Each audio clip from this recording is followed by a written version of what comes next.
Hello friends, मैं सोनाली गुप्ता आई हूँ आज नया टॉपिक लेके। हमारा कंटिन्यूशन करना है हमें आगे।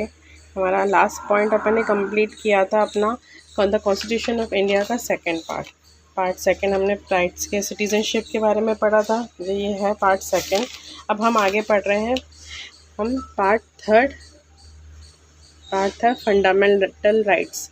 आप जब मैं आपको पढ़ा रही हूँ तो प्लीज़ आप अपने पास एक बेयरक रख लीजिए। वो किसी भी ऑथर्स की हो, कोई प्रॉब्लम नहीं है, तो हम उससे इजीली समझ सकते हैं।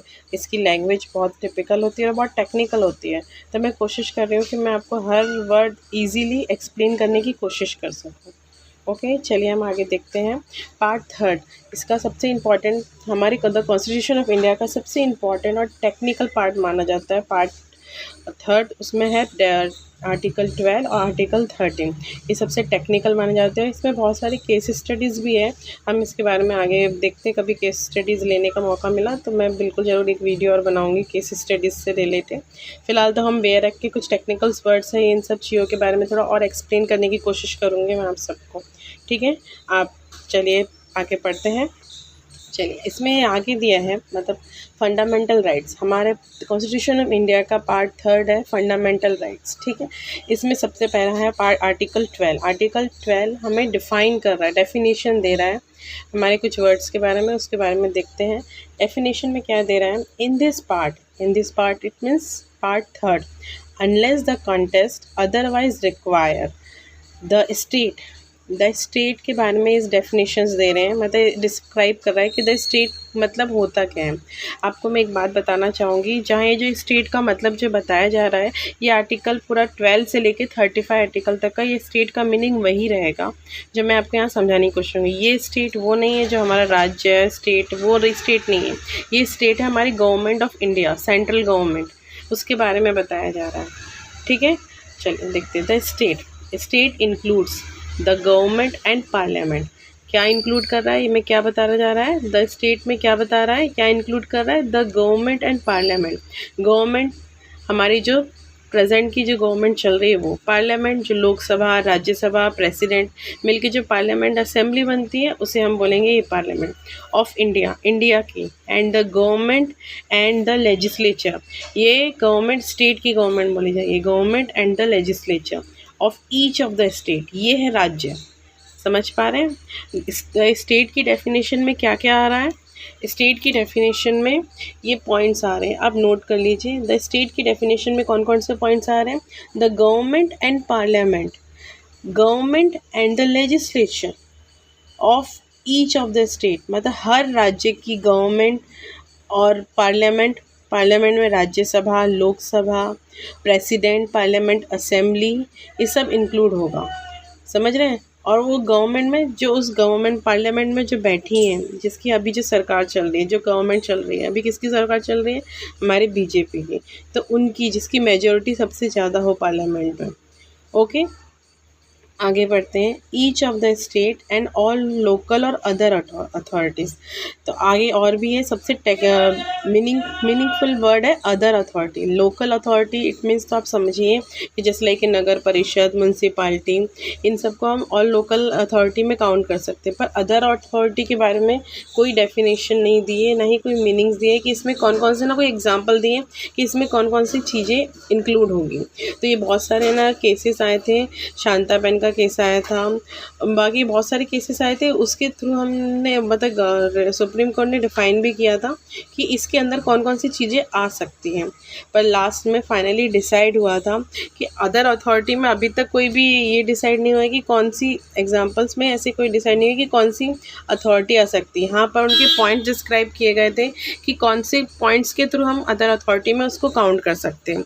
जस्ट लाइक वो फिनेंशियली हो, जिसका गवर्नमेंट फाइनेंशियली सपोर्ट करता हो, ठीक है, उस पर कंट्रोल गवर्नमेंट का हो। उसके बाद है हमारे 5 पॉइंट्स लिखे थे। उस जो भी वो अथॉरिटी होगी वो मोनोपोली हो उसके जैसे मिलती जुलती और ना हो, और वो अकेली मोनोपोली मतलब सिंगल हो। ओके, उसके बाद उसके फंक्शंस गवर्नमेंट ऑपरेट करते हो और गवर्नमेंट के थ्रू गवर्नमेंट के लिए करती हो। ओके, और उसका असिस्टेंस भी प्रॉपर हो। ये कुछ पॉइंट्स कुछ केस स्टडीज़ के कारण फाइनलाइज हुए थे, तो अदर अथॉरिटी में काउंट की गई थी। ओके, मतलब वो ऐसी हो, मिलती जुलती हो, गवर्नमेंट अथॉरिटी जैसी, गवर्नमेंट असिस्टेंट कर सके, ठीक है। With the territory of India, मतलब इंडिया के अंदर ही वो सब चीज़ें होनी चाहिए, under the control of government of India. Exactly जो मैं आपको कहना चाह रही थी, जो गवर्नमेंट ऑफ इंडिया के कंट्रोल में हो। चलिए आगे हम देखते हैं। लॉ इनकंसिस्टेंट विथ और इन डिरोगेशन of the fundamental rights. Inconsistence और डेरोगेशन, इट मीन्स ये निगेटिव वर्ड्स दिए जा रहे हैं। ये आगे हम आर्टिकल 13 हमें बता रहा है कि हमें ऐसे राइट्स के बारे में पढ़ना है जो हमारे जो फंडामेंटल राइट, हमें ऐसे लॉ के बारे में पढ़ना है जो हमारे फंडामेंटल राइट्स को निगेटिवली लेके जा रहे हैं। चलिए हम इसको आगे थोड़ा डिस्क्राइबली पढ़ते हैं। सॉरी, चलिए आगे क्या है, इसका फर्स्ट पॉइंट है द लॉ इन फोर्स। ये आप ध्यान दीजिएगा, the all law in force law in force के बारे में आपको मैं अच्छे से और डिफाइन करूँगी। चलिए अभी तो पढ़ते हैं normally. In the territory of India, मतलब इंडिया के क्षेत्र के अंदर, immediately before the commencement of this constitution, मतलब हमारा कमेंसमेंट, कॉन्स्टिट्यूशन का कमेंसमेंट आने से पहले, ठीक पहले, समझिए कमेंसमेंट कब हुआ था अपने इंडिया का, मतलब कॉन्स्टिट्यूशन का 26 जनवरी 1950, यू नो ना, ठीक है। उसके पहले, in so far as they are inconsistence, मतलब वो नहीं रहेंगे with the provision of this part मतलब इसी पार्ट थर्ड के कारण, shall to the extent of such inconsistence be void. चलिए मैं इसको आप अच्छे से डिफाइन करने की कोशिश करती हूँ। जैसे इसमें बताया गया है, हमारा संविधान 26 जनवरी 1950 के आने से पहले जो रूल्स रेगुलेशन, जो भी लॉज चलते हुए आ रहे थे, अगर वो लॉ ये पार्ट थर्ड के फंडामेंटल राइट्स, पार्ट थर्ड में हमारे फंडामेंटल राइट्स को इनकन्सिस्टेंस फील करते हैं या डेरोगेशंस करते हैं, मतलब वो उन्हें प्रॉपर मतलब नहीं कर पा रहे हैं, उनको ऐसा लगता है कि ये अभी सही नहीं चल रहे हैं, तो वो पार्ट वॉइड हो जाएगा, शैल बी वॉइड। वो इनकन्सिस्टेंस हो तो वो जो एक्स्ट्रा पार्ट है जो हमें बता रहा है कि ये पार्ट हमारे अब संविधान के लिए सही नहीं है, तो वो पार्ट वॉइड हो जाएगा। समझ पा रहे हैं मैं क्या कहना चाह रही हूँ, ठीक है। संविधान आने से पहले वो जो लॉ इनक्रेडिटेबल होगा, वो लॉ वॉइड हो जाएगा, जो पार्ट थर्ड को अपील करता हूँ, मतलब अपने पार्ट थर्ड को अवॉइड करता हो या फिर उसको क्रिटिसाइज करता हो, ठीक है। आगे चलिए, इसमें और भी पॉइंट्स है आगे। इसका सेकंड पॉइंट दिया है, the state shall not make any law. जो स्टेट, ये जो गवर्नमेंट है, हमारी government of India, central government, ऐसा कोई भी लॉ नहीं बनाएगी which takes away bridge the rights conferred by the part third, मतलब वो ऐसा कोई भी लॉ नहीं बनाएगी जो पार्ट थर्ड के राइट्स को क्रिटिसाइज करे, कन्फेड करे। Law made in contravention of this clause, मतलब इस क्लॉज के अकॉर्डिंग वो चेंजेस भी ना करे, कोई प्रॉब्लम ना हो। Shall to be extent of the contravention be void, मतलब इंडिपेंडेंट होने की, सॉरी, कॉन्स्टिट्यूशन आने के बाद भी, कॉन्स्टिट्यूशन आने के बाद भी, मतलब 26 जनवरी 1950 के बाद भी, अगर कोई स्टेट मीन्स समझ रहे हो ना, स्टेट यानी क्या मैंने आपको बताया था, स्टेट यानी हमारी पार्लियामेंट, हमारी स्टेट गवर्नमेंट, हमारी लोकल अथॉरिटी, सब इसमें इंक्लूड होते हैं, ठीक है। मैंने थोड़ा सा नोट बनाया, आप थोड़ा देखिए। Parliament means Lok Sabha, Rajya Sabha, president, parliament, assembly, okay, जिसमें प्लस गवर्नमेंट स्टेट, जितने भी गवर्नमेंट की स्टेट हो, और क्या है, सेंट्रल में जो हमारी मेजॉरिटी बैठी है पार्लियामेंट के अंदर, जैसे कि हमारी अभी बीजेपी की मेजॉरिटी, बीजेपी की सरकार है, तो अभी बीजेपी की मेजॉरिटी हमारे पार्लियामेंट में बैठी है, तो उनके भी ओपिनियन के बाद राज्य सरकार, स्टेट असेंबली, राज्य सरकार में भी 2 असेंबली होती है, स्टेट असेंबली, काउंसिल असेंबली, उसके बाद लेजिस्लेचर बनता है, उसके बाद लोकल अथॉरिटी, ठीक है, जो कंट्रोल जिसमें सेंट्रल गवर्नमेंट का हो। ये सब पूरे के पूरे स्टेट की डेफिनेशन में आते हैं, ठीक है। मैं स्टेट की डेफिनेशन बार बार डिफाइन करी कि ये बहुत ही टेक्निकल टर्म्स हैं और ये हमें बिल्कुल भी आने चाहिए, क्योंकि इसके क्वेश्चन आंसर बहुत ही टेक्निकली आ सकते हैं एग्जाम में। The state shall not make any law, मतलब मैं यही बता रही कि इनमें से कोई भी अथॉरिटी, कोई भी गवर्नमेंट, कोई भी सेंट्रल गवर्नमेंट ऐसे कोई लॉ नहीं बनाएगी जो आगे मतलब फंडामेंटल राइट्स को कॉन्ट्रवेंशन करे, ओके। अगर वैसा होता है तो वो लॉ वॉइड कहलाएंगे क्योंकि वो आगे नहीं चलेंगे, ठीक है। चलिए अब इसके मैंने आपको कहा था लॉ इन फोर्स और लॉ, ये हम कानून के स्टूडेंट्स हैं तो हमें इन दोनों की डेफिनेशन समझनी चाहिए और समझनी चाहिए। चलिए मैं आप बताती हूँ लॉ और लॉ इन फोर्स में डिफरेंस क्या है। ठीक है, इन this article unless the contents otherwise require. ठीक है, ये कुछ पॉइंट्स आप समझिए। ठीक है, लॉ की डेफिनेशन समझाएगी। अब देखिए लॉ में क्या दिया है, includes any law, includes any ordinance, order, bye law, rules, regulation, notification, custom और usages having in the territory of India, मतलब इंडिया के क्षेत्र में, भारत के क्षेत्र में द फोर्स ऑफ लॉ, कानूनी ताकत के तहत ये चीज़ें आती हैं तो उन्हें लॉ कहा जाता है। चलिए मैं एक बार और समझाने की कोशिश करती हूँ। लॉ का डेफिनेशन ये नहीं है कि ये सब पॉइंट्स होने चाहिए। लॉ का डेफिनेशन ये होता है, देखिए मैं चलिए कुछ नोट्स बनाए, मैं आपको समझाने की कोशिश करती हूँ।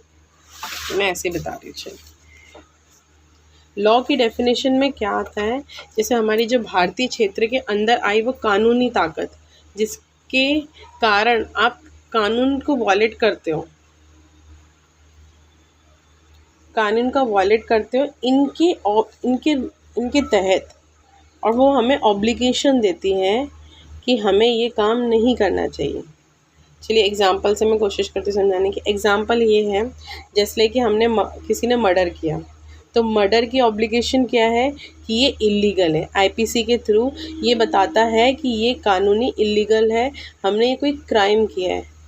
हाँ, तो ये हमें ऑब्लिगेशन देता है कि जो आईपीसी जो हमारा कानून है वो हमें बताता है, हमें ऑब्लिगेशन देता है कि जो ये क्राइम किया गया है ये क्रिमिनल ऑफेंस है, और इसके थ्रू अगर तुमने ये किया तो ये तुम्हें उसका पनिशमेंट मिलेगा।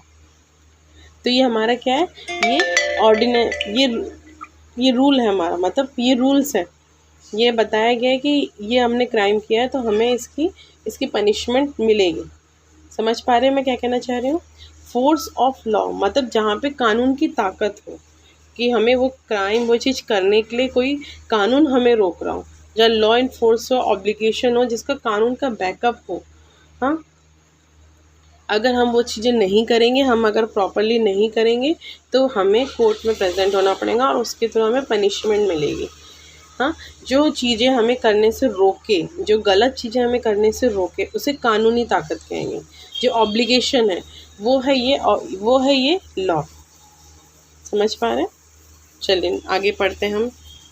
जो कानून को बाध्य करे,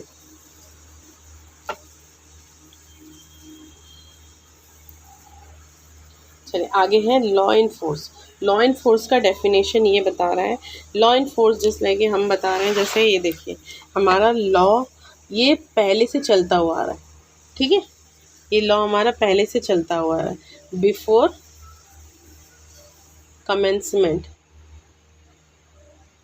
कमेंसमेंट ऑफ कॉन्स्टिट्यूशन। ठीक है, ये पहले से चलते हुए आ रहा है। फिर ये हमारा आता है 26 जनवरी 1950। ठीक है, तो उसके बाद भी चल रहा है। अगर ये कब होगा प्रॉब्लम, जब ये लॉ चलते हुए आ रहा है, पहली बात तो ये समझिए जो लॉ पहले से चलते हुए आ रहा है उसे लॉ इन फोर्स कहते हैं। ठीक है, लॉ इन फोर्स कहते हैं। अगर वॉइड कब हो जाएगा, जब ये लॉ फोर्स चलते हुए आ रहा है और उसका कोई पार्ट हमारे फंडामेंटल राइट पार्ट 3 को ऑब्लाइज करता है या फिर उनको कंट्रवेशन करता है, तो ये वो पार्ट वॉइड माना जाएगा। चलिए इसको पहले पढ़ते हैं, उसके बारे में हम बात करते हैं। क्या दिया है, law in force includes in the territory of India